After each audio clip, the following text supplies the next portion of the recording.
മോശം പറഞ്ഞു വിളിച്ചു വരുത്തിട്ട് അപമാനിക്കുവാണ്. ഞാനൊന്നും ആരെ അപമാനിച്ചിട്ടൊന്നുമില്ല. പക്ഷെ എനിക്ക് ബുദ്ധിമുട്ടാണ്, ഇന്റർവ്യൂ ചെയ്യാനായിട്ട് ബുദ്ധിമുട്ടാണ്, വളരെ മോശം. പോയിക്കോളൂ നിങ്ങളെന്ന്. എനിക്ക് സമയം പോയി. ഓക്കെ എന്നൊക്കെ വിളിക്കുന്നത് ഞങ്ങളുടെ നാട്ടിൽ തെറിയല്ല. ഞാൻ ഞെക്കി പിടിക്കുന്നു, പിഴിയുന്നു. അവരുടെ മുന്നിലാണ് ഞാൻ ഞെക്കി പിടിച്ച് പിഴിഞ്ഞത്.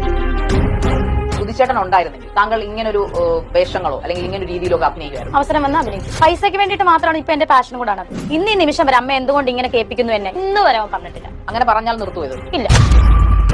താങ്കളുടെ എക്സ്പ്രഷൻ താങ്കൾ എപ്പോഴെങ്കിലും കണ്ണാടി നോക്കാറുണ്ടോ? അതിനെ നോക്കായിരുന്നു. ഇപ്പം അതിന്റെ ഒരു കുറവുണ്ടെന്ന് തോന്നുന്നു. ഞാൻ പ്രേമം അഭിനയിച്ചാലും കാമമാകും, സങ്കടം അഭിനയിച്ചാൽ അത് കാമമാകും, എന്നാ കാണിച്ചാൽ അത് കാമമാകും എന്നാണ് ഞാൻ കേട്ടുള്ളത്. സുധിച്ചേട്ടന്റെ ഭാര്യ എന്നൊരു ധാർമ്മിക ഉത്തരവാദിത്ത സമൂഹത്തിൽ ധാർമ്മിക ഉത്തരവാദിത്തം എന്താ വീട്ടിൽ ഇരിക്കണോ? സുധിച്ചേട്ടന്റെ ഭാര്യ എന്നാലും ഒരു മാന്യമായ രീതിയിൽ താങ്കൾക്ക് എന്ത് എനിക്ക് മാന്യത കുറവൊന്നും തോന്നിയിട്ടില്ല. കുറച്ച് പ്രശസ്തയായപ്പോ ഇച്ചിരി തലക്കനം കൂടിയിട്ടില്ല? ഒരിക്കലും ഇല്ല. എനിക്ക് ഒരു തലക്കനമില്ല. പഴയ രേണുസുതി പോലെ കരഞ്ഞോണ്ടിരുന്നിട്ട് ഒരു കാര്യമില്ല. പണ്ട് രേണുസുതി കരയുമായിരുന്നു. കരയുമായിരുന്നു. സുധിച്ചേട്ടൻ മരിച്ച സമയത്ത് കരയുമായിരുന്നല്ലോ. ഇപ്പോ ഇങ്ങനൊരു റീൽസ് വഴി വൈറലാകുന്നില്ല, അല്ലെങ്കിൽ കുറച്ച് വൈറലായി കുറെ അവസരങ്ങൾ നഷ്ടപ്പെടുന്നു, ഇനി ഒന്നും കിട്ടുന്നില്ല. ഒരു അഭിനയം കിട്ടുന്നില്ല. സിനിമ ഇല്ല, ഒന്നുമില്ല. എന്ത് ചെയ്യുന്ന വല്ല ജോലി നോക്കും. വല്ല ജോലി എന്ന് പറഞ്ഞാൽ അഭിനയം അല്ലാത്ത വേറെ വല്ല ജോലി. വേറെ ജോലിക്ക് പോകാൻ അറിയാം. രേണു സുധിക്ക് ആരും സ്ഥലവും തന്നിട്ടില്ല, വീടും വെച്ചിട്ടില്ല. സുധിക്ക് കൊടുത്തിട്ടില്ല. സുധിച്ചേട്ടൻ മരിച്ചുപോയ സുധിച്ചേട്ടൻ എങ്ങനെ സ്ഥലം കൊടുക്കുന്നത്? സുധിച്ചേട്ടൻ 2 മക്കൾക്കാണ് സ്ഥലം കൊടുക്കുന്നത്, വീട് കൊടുത്തത്. എനിക്ക് അതിനകത്ത് ആരും പരത്തിയടിക്കാനൊക്കെ അറിയാം. നന്നായിട്ട് മോശം പറഞ്ഞു. വിളിച്ചു വരുത്തിട്ട് അപമാനിക്കുവാണ്. ഞാനൊന്നും ആരെ അപമാനിച്ചിട്ടൊന്നുമില്ല. പക്ഷെ എനിക്ക് ബുദ്ധിമുട്ടാണ്, ഇന്റർവ്യൂ ചെയ്യാനായിട്ട് ബുദ്ധിമുട്ടാണ്, വളരെ മോശം. പോയിക്കോളൂ. ഇപ്പം നിങ്ങൾ ഈ കണ്ട ഇൻ്റർവ്യൂ എന്ന് പറഞ്ഞാൽ കഴിഞ്ഞ ദിവസം രേണുസുതി കൊടുത്ത ഒരു ഇൻ്റർവ്യൂ ആണ്. ആ ഒരു ഇൻ്റർവ്യൂവിൽ ആങ്കർ ഭയങ്കരമായിട്ടുള്ള രീതിയിൽ അവർ ചൊറിയാൻ വേണ്ടി കുറേയധികം ക്വസ്റ്റ്യൻസും കാര്യങ്ങളും ചോദിക്കുന്നുണ്ടായിരുന്നു. അവർ കറക്റ്റായിട്ടുള്ള രീതിയിൽ ഒരു ആങ്കറെ അടപ്പിക്കുന്ന രീതിയിൽ, വായടപ്പിക്കുന്ന രീതിയിലായിരുന്നു മറുപടി കൊടുത്തിട്ടുണ്ട്. സാധാരണ രേണുസുതി എല്ലാവരും ഭയങ്കരമായിട്ട് കളിയാക്കാറുണ്ട്. കാരണം ഈ ഇടയ്ക്ക് എല്ലാം ചെയ്യുന്ന കാര്യങ്ങളെല്ലാം ഭയങ്കരമായിട്ട് അവർ ചെയ്യുന്ന എല്ലാം കോൺട്രവേഴ്സി ആയിട്ട് നമുക്ക് എല്ലാവർക്കും കുറ്റം പറയുന്ന രീതിയാണ്. പക്ഷേ ഈ ഒരു കാര്യത്തിൽ നമ്മൾ ഇവരെ സപ്പോർട്ട് ചെയ്തേ പറ്റും. കാരണം ആങ്കർ ഉണ്ടെങ്കിൽ മനഃപൂർവ്വം ഭയങ്കരമായിട്ടുള്ള രീതിയിൽ ചോദ്യം ചോദിക്കുക, അതും ഭയങ്കരമായിട്ട് ഇവരെ തരം താഴ്ത്തുന്ന രീതിയിലുള്ള ചോദ്യങ്ങളാണ് ചോദിച്ചുകൊണ്ടിരുന്നത്. ഒരു ഫുൾ ഇൻ്റർവ്യൂവിൽ നിങ്ങൾക്ക് ഒരു ഇൻ്റർവ്യൂ ആണെങ്കിൽ പോയി കാണാവുന്നതാണ്. അതിനകത്തുണ്ടെങ്കിൽ ഫുള്ളായിട്ടുള്ള രീതിയിൽ ഇത് കണക്ക് അവരെ തരം താഴ്ത്തുന്ന രീതിയിൽ ചോദ്യങ്ങളും കാര്യങ്ങളും ഒക്കെ ആയിരുന്നു. അവർ കറക്റ്റായിട്ടുള്ള രീതിയിൽ രേണു എന്ത് ചെയ്തെന്ന് പറഞ്ഞാൽ കറക്റ്റായിട്ട് അവർക്ക് മറുപടി കൊടുക്കുകയും എനിക്കിഷ്ടമുള്ള കാര്യങ്ങൾ ഞാൻ ചെയ്യും. അതായത് കുറേ ഇപ്പം നിങ്ങൾ ഈ വീഡിയോയിൽ കണ്ടിട്ടുണ്ടായിരുന്നു മോനെ പറ്റി, അതായത് നിങ്ങൾ അഭിനയിക്കുന്ന നിങ്ങൾ മുഖത്ത് എക്സ്പ്രഷനൊക്കെ നിങ്ങൾ കണ്ണാടി നോക്കിയിട്ടുണ്ടോ, അങ്ങനെയൊക്കെ സംസാരിക്കുക. അതുപോലെ തന്നെ ബാക്കിയുള്ള കാര്യങ്ങളൊക്കെ ഭയങ്കര ഹാഷായിട്ടുള്ള രീതിയിൽ ഇൻ്റർവ്യൂവർ ഉണ്ടെങ്കിൽ ചോദിക്കാൻ ഭയങ്കരമായിട്ട് എന്തോ കണ്ടൻറ്റിന് വേണ്ടി, പക്ഷേ എന്നിരുന്നാൽ പോലും ഭയങ്കരമായിട്ടുള്ള രീതിയിൽ ഒരാളെ ഗസ്റ്റിനെ വിളിച്ചു വരുത്തി അപമാനിക്കുക എന്ന് പറയാം.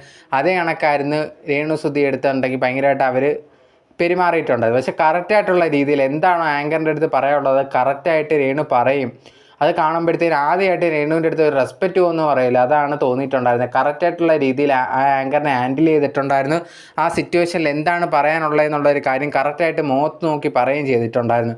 കാരണം കുറേയധികം പേര് ആങ്കേഴ്സ് ഇതേ കണക്കുണ്ട്, ഇങ്ങനത്തെ ഓരോ ഇൻ്റർവ്യൂവിന് ആൾക്കാരെ വിളിച്ചു വരുത്തി എന്നിട്ട് ഇവർക്ക് കണ്ടൻറ്റിന് വേണ്ടി ആവശ്യമില്ലാത്ത കാര്യങ്ങളും എല്ലാമൊക്കെ ചോദിക്കുക. ആ ചോദിച്ചതിന് ശേഷം അവർ റിയാക്ട് ചെയ്ത് ചിലവരൊക്കെ ഇറങ്ങിപ്പോകുമ്പോഴത്തേന് ഇത് വെച്ച് കണ്ടൻറ്റ് ആക്കുന്ന കുറേയധികം ആൾക്കാരുണ്ട്. പക്ഷേ ഈ ഒരു സമയത്ത് രേണു ഉണ്ടെങ്കിൽ അത് കറക്റ്റായിട്ടുള്ള രീതിയിൽ ഹാൻഡിൽ ചെയ്തിട്ടുണ്ടായിരുന്നു. ആങ്കറിനെ തിരിച്ച് എന്താണോ ഇങ്ങോട്ട് ചോദിച്ചുള്ളത് അതിന് കറക്റ്റായിട്ടുള്ള രീതിയിൽ മറുപടി കൊടുക്കുകയും ചെയ്തിട്ടുണ്ടായിരുന്നു. ഓരോ കാര്യങ്ങൾ ഫുൾ ഒരു 30 മിനിറ്റോളം വരുന്നൊരു ഇൻ്റർവ്യൂ ആണ് ആ ഒരു ഇൻ്റർവ്യൂ എന്ന് പറയുന്നത്. അതിനകത്ത് ഫുള്ളായിട്ട് നോക്കിക്കഴിഞ്ഞാൽ ഈ ഒരു കാര്യം നിങ്ങൾക്ക് കാണാൻ പറ്റും.